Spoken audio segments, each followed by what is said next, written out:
Salam sejahtera dan salam transformasi kepada semua yang menonton video ini. Tajuk video ini ialah Penjana Tenaga Elektrik dalam Reaktor Nuklear. Nama saya ialah Ashwini Kumar dari kelas 5 Setia dan guru bagi subjek ini ialah Puan Nurliana.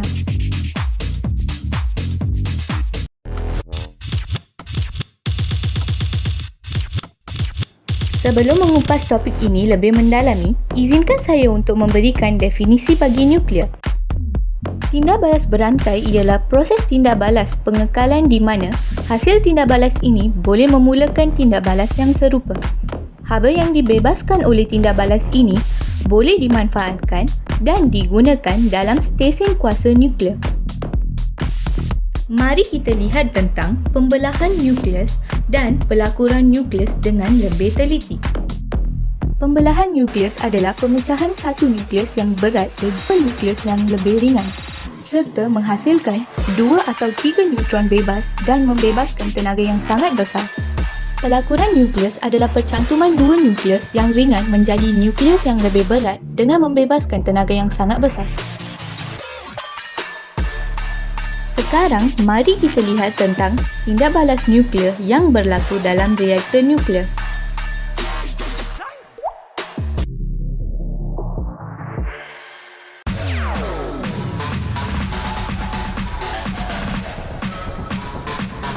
Gambar ini menunjukkan struktur reaktor bagi proses nuklear. Mula-mula, pembelahan nukleus uranium 235 dan tindak balas berantai menghasilkan tenaga haba. Kemudian, air dipam ke dalam teras reaktor bagi menyerap tenaga haba yang dihasilkan oleh pembelahan nuklear. Seterusnya, pendidihan air menghasilkan steam yang bertekanan tinggi. Steam ini akan disalurkan ke dalam turbin. Kemudian, turbin diputarkan oleh steam yang bertekanan tinggi dan seterusnya memutarkan magnet atau gegelung dalam penjana. Steam tersebut akan terkondensasi menjadi air. Akhirnya, tenaga elektrik yang dijana dihantar melalui sistem penghantaran berkala kuasa kepada pengguna.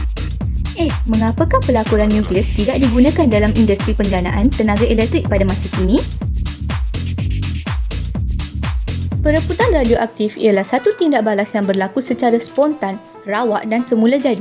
Pembelahan nuklear pula yang tidak berlaku secara semula jadi telah digunakan secara meluas dalam penjanaan tenaga elektrik sejak 1950-an lagi.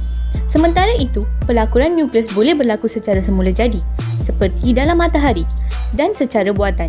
Walaupun proses itu telah dibuktikan boleh dilakukan secara buatan, namun terdapat beberapa masalah seperti kawalan terdapat tindak balas yang perlu diatasi sebelum proses ini boleh dilakukan secara besar-besaran. Mudah-mudahan anda semua dapat ilmu dan ilham yang saya kongsikan tadi. Sekian, terima kasih.